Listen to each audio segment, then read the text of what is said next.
আচ্ছা, প্ৰথমে আপোনাক অভিনন্দন, কাৰণ অসমীয়া ভাষাক ধ্ৰুপদী ভাষাৰ ৰূপে স্বীকৃতি দিব লাগে বুলি আপুনি যথেষ্ট উদ্যোগ লৈছিল যেতিয়া আপুনি অসম সাহিত্য সভাৰ সভাপতি আছিল। কেনেদৰে আগবাঢ়িছিল তেতিয়া আপুনি? নাই, মই সাহিত্য সভাৰ সভাপতি হোৱাত কেইটামান এনেকুৱা মনত পৰা ধাৰণা লৈছিল যে এনেকুৱা কিছুমান কাম কৰিব লগা আছে যিটো এতিয়ালৈকে ভালকৈ হোৱাগৈ নাই। হয়।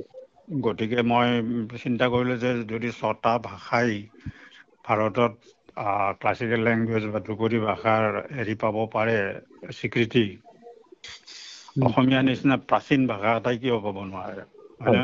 হয়। গতিকে সেইটো ভাবিয়েই এটা উচ্চস্তৰীয় সমিতি বনালোঁ, য'ত বিভিন্ন শিলালিপি, তাম্ৰলিপি আৰু আমাৰ চৰ্যাপদ, লোকসংগীত, লোকনৃত্য, লোকনাট, গোটেইবিলাক বস্তু সামৰি আমাৰ আৰ্ট কালচাৰ চব হয়। সামৰি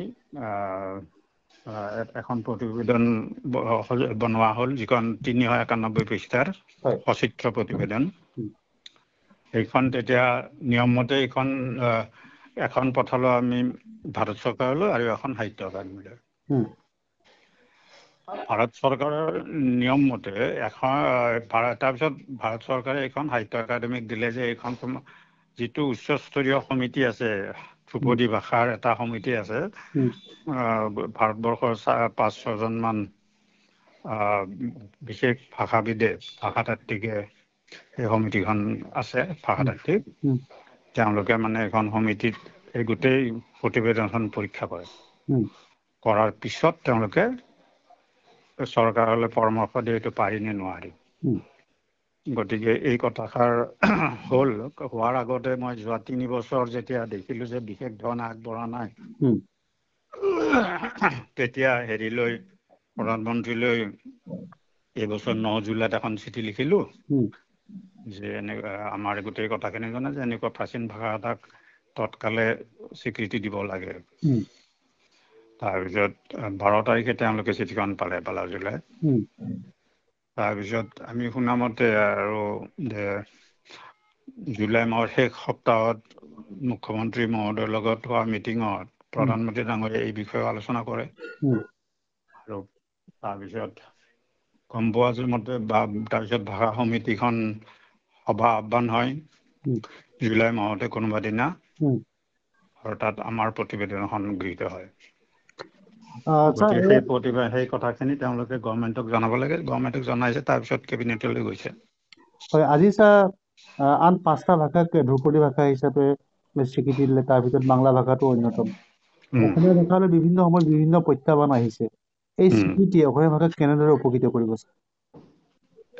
বিভিন্ন সুবিধাও আছে তাত, ধৰা যে 2টাকে আন্তৰ্জাতিক পুৰস্কাৰ ঘোষণা কৰিব পাৰে চৰকাৰে এইটো সম্পৰ্কত, কেন্দ্ৰীয় চৰকাৰে অসমীয়া ভাষাক লৈ, বা অন্যান্য কেন্দ্ৰীয় বিশ্ববিদ্যালয়বিলাকত অসমীয়া ভাষাৰ উৎকৰ্ষ সাধনৰ কাৰণে, গৱেষণাৰ কাৰণে হেৰি কৰিব পাৰে তেওঁলোকে,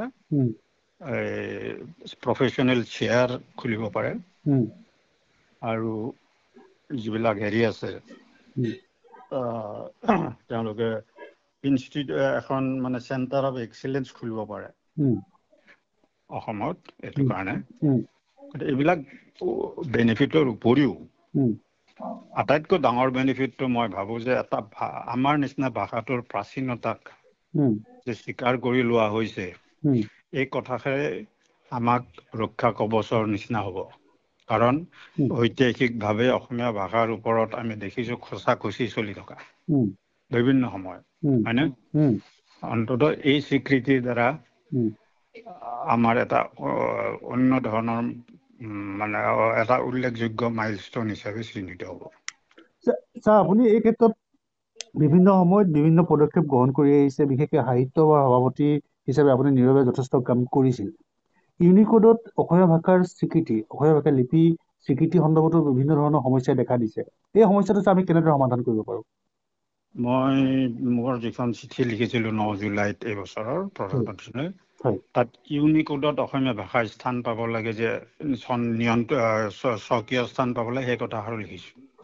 লগতে লিখিছোঁ যে ভাৰত চৰকাৰৰ বিভিন্ন ৱেবছাইটত য'ত অসমীয়া লিপিৰ কোনো অৱস্থিতি দেখুওৱা নাই, সেইবিলাক অতি সোনকালে এইবিলাক শুধৰণি কৰি অসমীয়া লিপিৰ কথা তাত আনিব লাগে। এইবিলাক এইখিনি কথা দিব পৰা তুমি দিলে। Thank you sir.